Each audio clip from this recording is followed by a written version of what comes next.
Before America had presidents, it had a man who refused to be king. George Washington did not seek power for himself. He understood its danger. At a time when victory often meant absolute control, he chose restraint.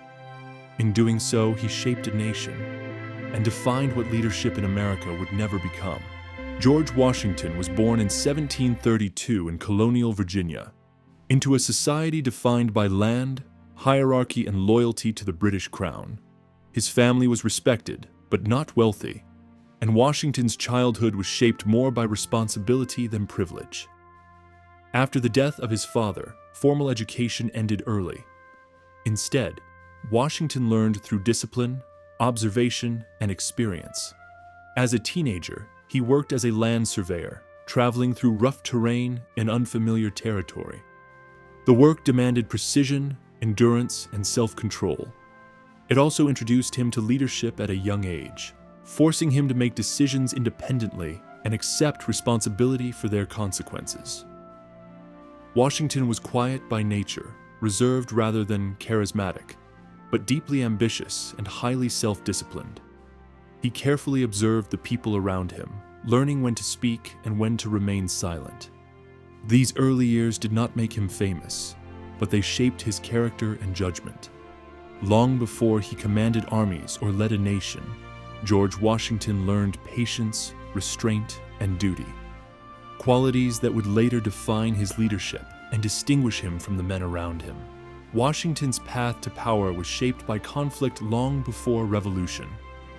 In the 1750s, colonial America stood on the edge of war, caught between British and French ambitions in North America. As a young officer, Washington entered military service during the French and Indian War. It was his first exposure to large-scale conflict, command, and failure. Early campaigns were difficult. Mistakes were made, lives were lost, and victories were rare. Washington experienced defeat early in his career, and those experiences left a lasting mark. Rather than discouraging him, failure forced Washington to reflect, adapt, and learn. He studied military discipline, observed the structure of professional European armies, and began to understand the importance of organization and logistics. He learned that courage alone was not enough. Leadership required patience, coordination, and restraint. Over time, Washington developed a reputation not for brilliance, but for endurance, reliability, and calm authority under pressure. He earned the respect of both soldiers and political leaders, not through charisma, but through consistency and personal discipline. By the early 1770s, tensions between the American colonies and Britain were rising rapidly.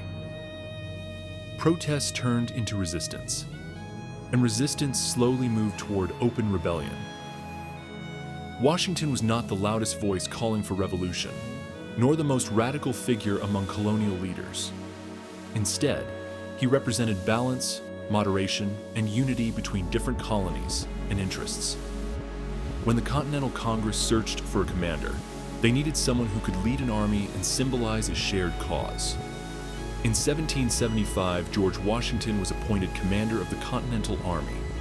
It was a position he did not actively seek, and one he accepted with visible hesitation. He understood the immense responsibility before him, the lack of resources, and the uncertainty of success. From that moment forward, Washington's life would no longer belong to himself, but to a cause far greater than personal ambition. When the American Revolution began, the odds were firmly against the colonies. The British Empire possessed one of the most powerful armies in the world, experienced, well-equipped, and professionally trained. The Continental Army, by contrast, was inexperienced, poorly supplied, and often divided. George Washington understood this imbalance from the beginning. He knew that victory would not come through decisive battles alone, but through endurance. Washington focused on keeping the army intact, even when defeat seemed inevitable. Early engagements brought limited success. Supplies were scarce, training was inconsistent, and morale frequently collapsed. Desertion became a constant threat. Washington responded not with dramatic speeches, but with discipline and structure. He imposed order, demanded accountability, and slowly transformed a collection of militias into a functioning army. The winter of 1777 at Valley Forge became a defining moment. Soldiers endured freezing temperatures, hunger, and disease. Many believed the revolution would fail. Washington remained. He shared the hardships of his men, refusing comfort or privilege. During this period, the army was retrained, reorganized, and strengthened. Washington learned when to fight and when to withdraw. Rather than seeking glory, he preserved his forces. This strategy frustrated British commanders, who struggled to deliver a final blow. As the war continued, international support became critical. France, long hostile to Britain, provided financial aid, supplies, and eventually military assistance. The conflict slowly shifted. By the early 1780s, British resources were stretched thin. In 1781, American and French forces coordinated their efforts. The campaign culminated at Yorktown. Washington did not rush the moment. He waited, planned carefully, and committed only when success was possible. The British surrender at Yorktown did not end the war immediately, but it made the outcome inevitable. Throughout the conflict, Washington rejected calls for absolute authority. He resisted pressure to rule by force, even as the army depended entirely on his leadership. When the war finally ended, Washington did something unprecedented. He resigned his command. He returned power to civilian government, demonstrating that the revolution was not about replacing one ruler with another, but about establishing a republic. In that act, George Washington secured not just independence, but legitimacy. When the war ended, the United States faced a new challenge. Independence had been won, but the nation itself was fragile, divided, and untested. In 1789, George Washington was unanimously elected as the first president of the United States.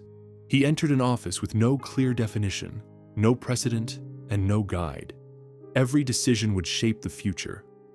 Washington approached the presidency with caution and restraint. He believed the office must serve the Constitution, not dominate it.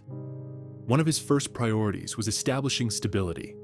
He formed the nation's first presidential cabinet, bringing together voices with differing views to advise and debate.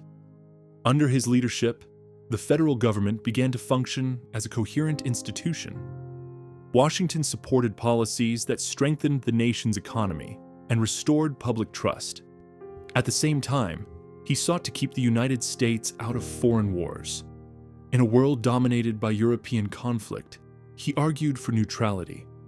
Washington understood that survival, not expansion, was the young nation's greatest challenge. Perhaps his most important decision came at the end of his second term. Despite immense public support, he chose to step down. By leaving office voluntarily, Washington established a precedent that no leader was above the republic. In doing so, he defined the presidency not as a position of power, but as a responsibility of service. George Washington was widely respected, but he was not without criticism. From the beginning, many Americans feared the concentration of power in a strong central government. Some viewed Washington's authority as dangerously close to monarchy, despite his personal restraint. Political divisions deepened during his presidency. Disagreements over economic policy, federal power, and the role of government began to divide the nation. Washington struggled to keep unity between opposing political factions. He often found himself caught between competing visions for America's future. One of the most enduring criticisms concerned slavery. Washington owned enslaved people throughout much of his life, a contradiction that stood in sharp contrast to the ideals of liberty and equality. Though he expressed private doubts about slavery, he did not challenge the institution publicly during his presidency. This silence has remained a central point of historical debate. Washington also faced criticism for his handling of domestic unrest. When rebellion threatened federal authority, he chose to enforce the law through force, demonstrating that the new government would not tolerate disorder. To some, this action proved stability. To others, it raised concerns about overreach. Washington understood these tensions. He accepted that leadership required difficult decisions, and that consensus was not always possible. His legacy was shaped not only by success, but by unresolved contradictions that continue to be examined today.